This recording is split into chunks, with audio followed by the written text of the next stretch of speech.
Kalalau Malak Yahweh, Wa Yahushai Bahashem, Rachak, Wadash, and double honors to the elders of Jemas Ruel, blessings unto those men, and blessings and salutations to the Akim out there in truth, pushing his word in all sincerity and in honesty.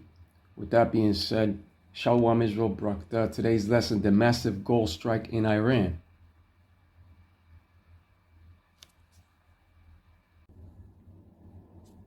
Now, when it comes to many countries, there are comprehensive sanctions that are currently targeting Cuba, Iran, North Korea, Russia, and certain conflict regions of Ukraine, which heavily restrict nearly all trade and financial transactions between U.S. persons and those regions. You see? Now, when it comes to the American media, they are paid millions annually to keep the truth out. That's the reason why many people go to outside media sources, since they no longer trust the American media. Like CNN, for instance. Now, when it comes to those sanctions imposed, the American media will never admit that these sanctions are designed to cripple, weaken, and destroy the well-being of these other countries. Perfect example, look at the ongoing 3-year war of Russia versus Ukraine, along with those failed sanctions. This short paragraph proves that those sanctions are placed to benefit those that impose them, but designed to cripple the other nations. Now, as in the case of Iran, this outside media source of Al Jazeera, as you can see here, has said, guess who the Western sanctions on Iran have crippled? The middle class. Sanctions have destroyed the Iranian middle class, the very driver of stability and moderation. But not only have those sanctions failed in Russia, but they shall also fail in Iran. Iran has also prophecy to fulfill, not just the Russians. The Iranians have to fulfill the prophecy of the Karmanians coming out in great wrath and great power. But now, with that massive gold strike in Iran of 53.1 million tons of sulfide ore discovered at Shadan mine, that major gold find is a safe haven for Iran, because it will not only bolster the country's economy due to those imposed sanctions placed upon them, but it will also boost their military. Remember that Iran's economy had been crippled by sanctions imposed after the United States and Western capitals accused Tehran of seeking to weaponize its nuclear program. The country's economy came under strain since the 12-day war triggered by Israel's unprecedented attack on Iran, during which the United States briefly joined Israel in striking Iranian nuclear facilities. And when it comes to finds such as this gold finding, you know that the military shall also get heavy funding.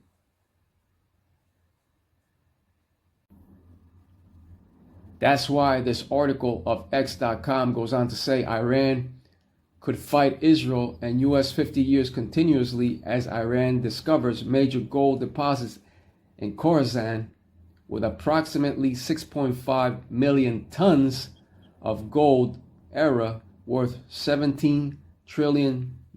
Look at that. And not only did X.com report on this, but Facebook has also reported upon this as well. Here we have a post by Darren Mahane that says Iran's gold weapon. Iran claims a 17 trillion gold find could fund a 50-year fight against Israel and the US. A shocking revelation that could reshape Middle East power dynamics. And it's not a coincidence that he said that could reshape Middle East power dynamics, because that's exactly what the scripture of the Karmanians have said. There shall come a great power. So according to this article, that gold find would fund their military to a 50-year fight. But the way these high tensions are progressing, it will be at your doorstep before you even know it. As soon as they implement that CHIP of Revelation 13:16 through 18, that greater war to end all wars shall come quickly. But in the next 50 years, there will be no wars, because these nations will be under true Israel's captivity. He that leadeth into captivity shall go into captivity.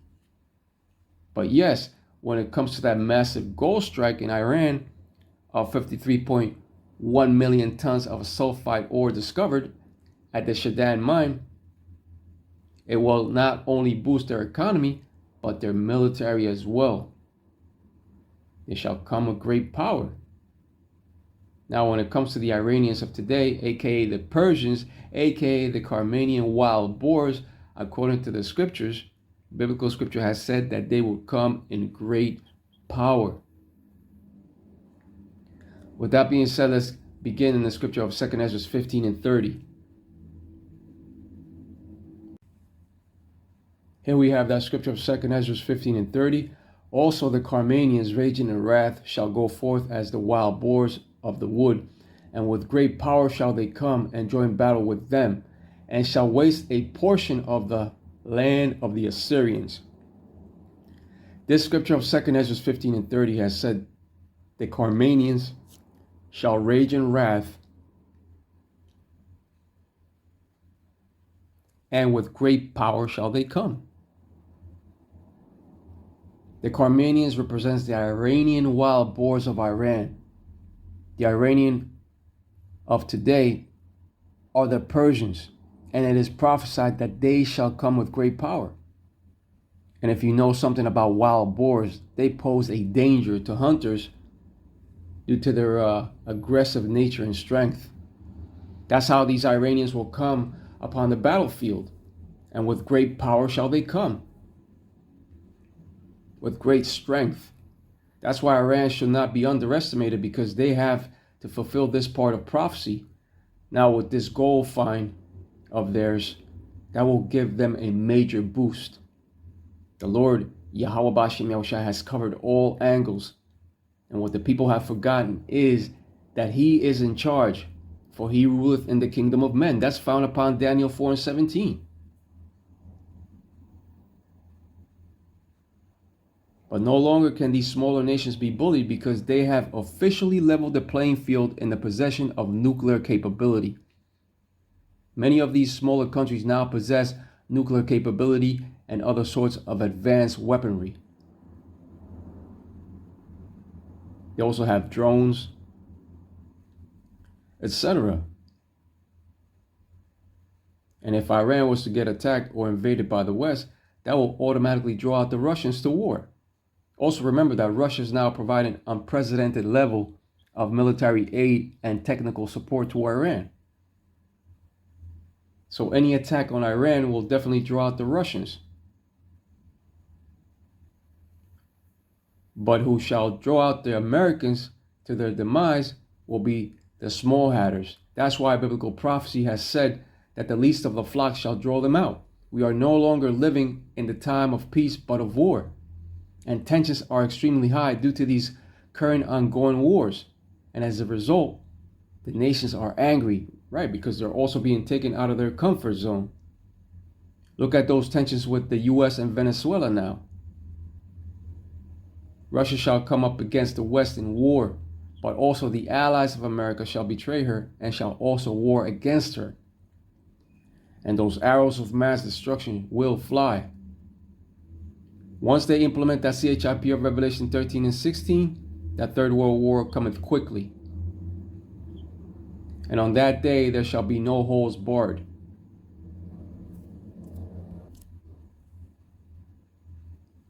Now, when it says, and shall waste a portion of the land of the Assyrians, that is in reference to modern day America. The modern day Assyrian is the nation of Edom. Let's prove that by going to the scripture of Isaiah 10 and 5, which says the following.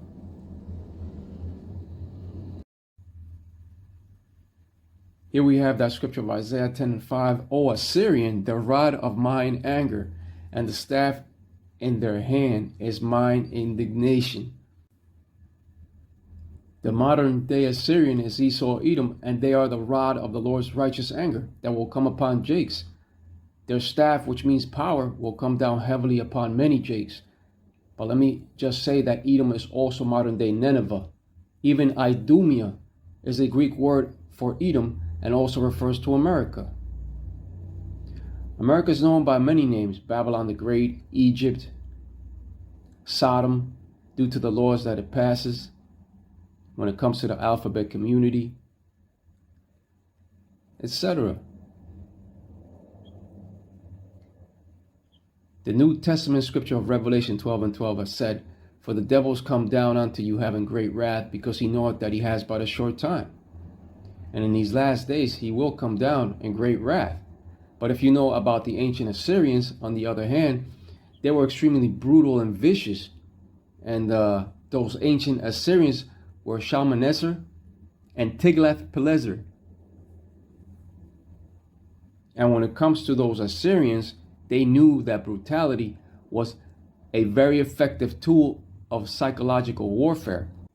And this was done in order for their opponents to know and for them to think twice before they started a war with any of them.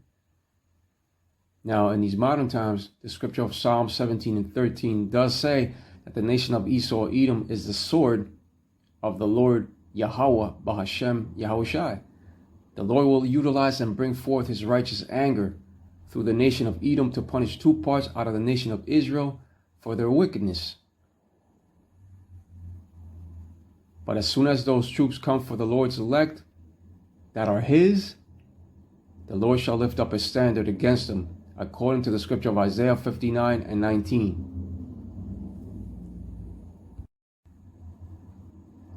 Isaiah chapter 10 and verse 6, "I will send him against an hypocritical nation, and against the people of my wrath will I give him a charge to take the spoil and to take the prey and to tread them down like the mire of the streets." Right. This is speaking about these times. "I will send him" is in reference to the modern day Assyrian, which is Esau, Edom in these times. The Lord Yahweh Yahushua will give him a charge, meaning a number, to take the spoil and to take the prey and to tread them down like the mire of the streets.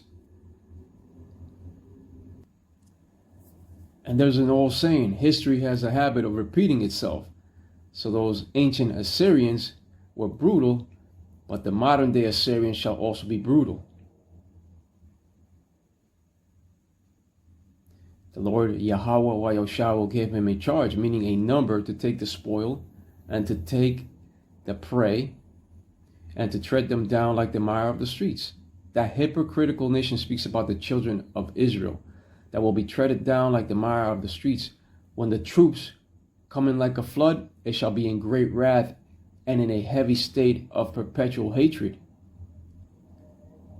Not only will they tread down Israelite men and women, but they will proceed to tread down the elderly and the children as well. This scripture speaks of these times. Many scriptures in the Old Testament speak of future events that will occur. I'll give you an example, as in the case of Isaiah 66:15 and 16. "The Lord has not yet returned with fire and with his chariots like a whirlwind, but he shall. The second death will be by way of fire, by the missiles, and by chariot laser beam fire." That's why it's important for an Israelite to turn to the Lord while he yet may be found. But getting back to the Carmanians, they shall come out in great power. But also, according to the horrible vision of Esdras, he also saw the vision of the dragons of Arabia. 2 Esdras 15 and 28, "Behold, an horrible vision, and the appearance thereof from the east. A horrible vision was shown unto Esdras of great calamities, civil disorder, and of the utter breakdown of society itself. He also received a horrible vision of the east, which involves Saudi Arabia, Iran, etc.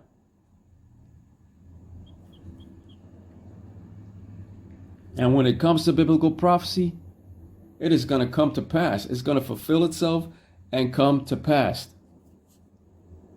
The word of the Lord does not go back unto him void.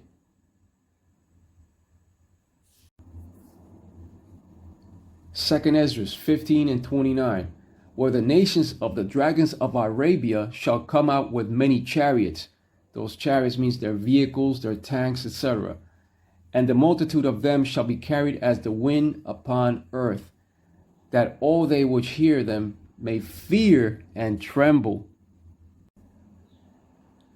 And this is the horrible vision that the Lord Yahweh Ba'ashem Yahushai gave Esdras.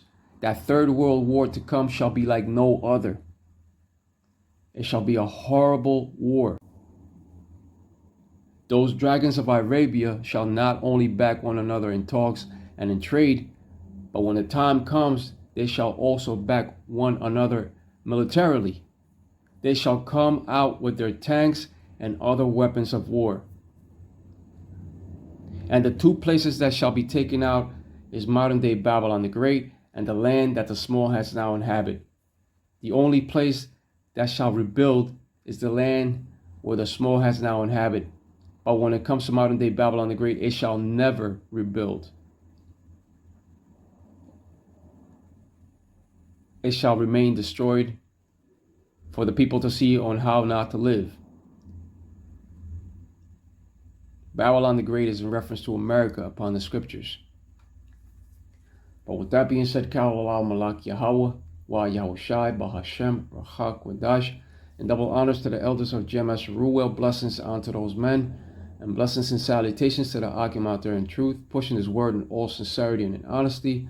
With that being said, Shalom Israel, Brakta, Shalom.